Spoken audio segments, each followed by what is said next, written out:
मैं एक बंधक हूँ। जहां भी जाती हूँ ओम प्रकाश के एजेंट्स की निगरानी में रहती हूँ। मैं उनसे सालों से अलग रहने के लिए कह रही हूँ, लेकिन कोई फायदा नहीं हुआ। मैं जहां भी जाती हूँ खाने पीने में जहर मिलाकर दिया जाता है। पैसा सब कुछ इतना आसान बना देता है। ये व्हाट्सएप मैसेज बेंगलुरु में रिटायर्ड डीजीपी ओम प्रकाश की पत्नी पल्लवी ने लिखा है। वही पल्लवी जिन पर अपने ही पति की हत्या का आरोप है। वारदात के बाद पत्नी ने खुद ही पति की हत्या की जानकारी पुलिस को दी। पुलिस ने पल्लवी और उसकी बेटी कृति को गिरफ्तार कर लिया।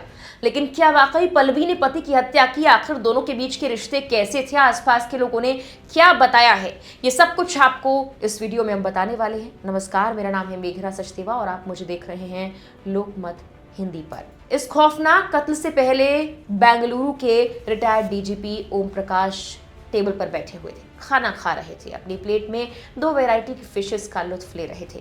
तभी उनकी पत्नी पल्लवी ने कथित तौर पर बहस शुरू कर दी और अचानक उन पर चाकू से हमला कर दिया। यहाँ तक कि उनके खाने में मिर्ची मिलाई गई थी।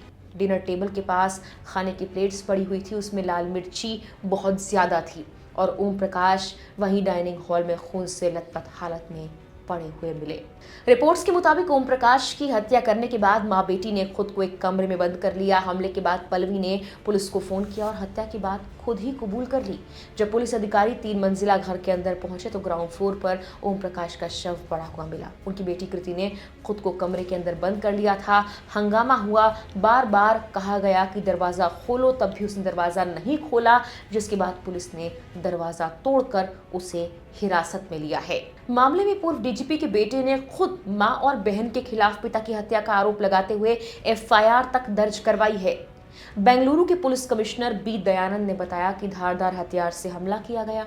ज्यादा खून बहने से पूर्व डीजीपी की मौत हो गई। पुलिस ने शव को पोस्टमार्टम के लिए अस्पताल भेजा और उसके बाद पूरे मामले की गहनता से जांच शुरू कर दी थी। कर्नाटक के गृह मंत्री जी परमेश्वर ने कहा कि पूर्व डीजीपी ओम प्रकाश की हत्या हुई है। कह रहे हैं पत्नी ने मारा है, लेकिन जांच पूरी नहीं हो जाती तब तक कुछ कहना ठीक नहीं। अब सवाल ये कि आखिर ये हत्या क्यों की गई, तो इसका जवाब खुद एक मैसेज के जरिए पल्लवी ने दिया है, जिसके बारे में आगे आपको बताएंगे।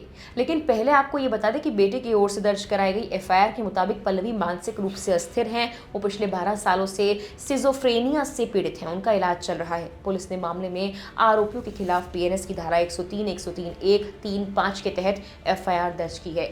एफआईआर के मुताबिक पल्लवी को अक्सर डर लगता था कि पति ओम प्रकाश उसे मार सकता है, नुकसान पहुंचा सकता है। उधर ओम प्रकाश के जानने वालों का ये कहना है कि वो परिवार के अंदर ही खुद को खतरा होने की बात कहते थे। उन्हें लगता था कि उन्हें ही कुछ हो जाएगा।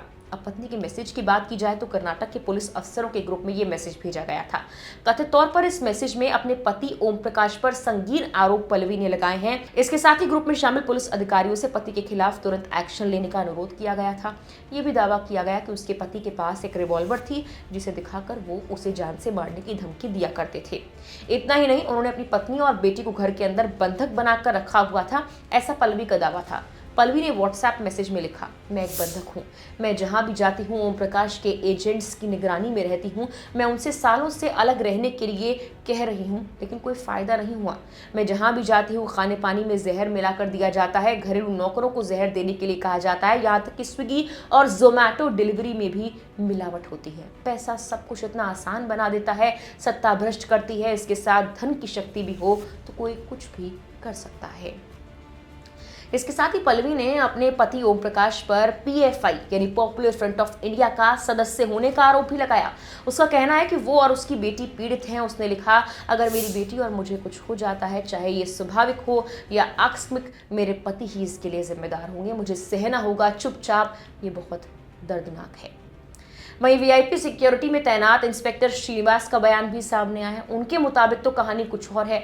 ओम प्रकाश और उनकी पत्नी के बीच सामान्य रिश्ते नहीं थे। श्रीनिवास के मुताबिक उन्होंने पूर्व डीजीपी से बात की थी और उन्होंने बताया कि दोपहर 3:05 पर मुझे उनका कॉल आया था।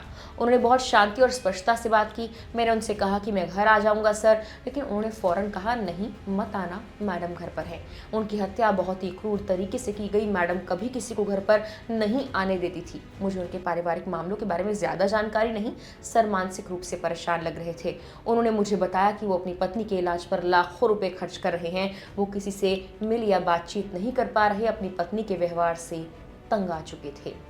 हत्याकांड के पीछे प्रॉपर्टी विवाद की बात भी सामने आ रही है। हालांकि इसको लेकर पुख्ता तौर पर कोई सबूत सामने नहीं आया, क्योंकि कर्नाटक के दांडेली में एक जमीन को लेकर पति और पत्नी के बीच कुछ झगड़ा था। कुछ महीने पहले इस मामले को लेकर पल्लवी शिकायत दर्ज कराने HSR लेआउट पुलिस स्टेशन पहुंची थी। रिपोर्ट्स में ये कहा गया है कि जब थाने में उनकी शिकायत दर्ज नहीं की गई थी तो उन्होंने पुलिस स्टेशन के सामने धरना भी दिया था। फिलहाल पुलिस आरोपियों से पूछताछ कर रही है।